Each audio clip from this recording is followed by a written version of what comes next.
Di dalam masa penderitaannya itu, dia tidak ada cara lain kecuali menghibur dirinya dengan berbaring dan membaca bacaan apa saja yang ada di rumah sakit,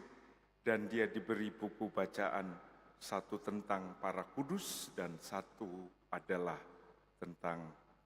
Yesus Kristus atau Injil Yesus. Disitulah dia mulai mengenal Yesus dan memberikan dirinya bahwa di dalam Yesus dia akan menemukan apa yang selama ini didambakan oleh setiap hati, yaitu rasa damai, tentram, dan merasakan kemuliaan Allah, kehendak Allah. Saya mengaku kepada Allah yang Maha Kuasa dan kepada saudara sekalian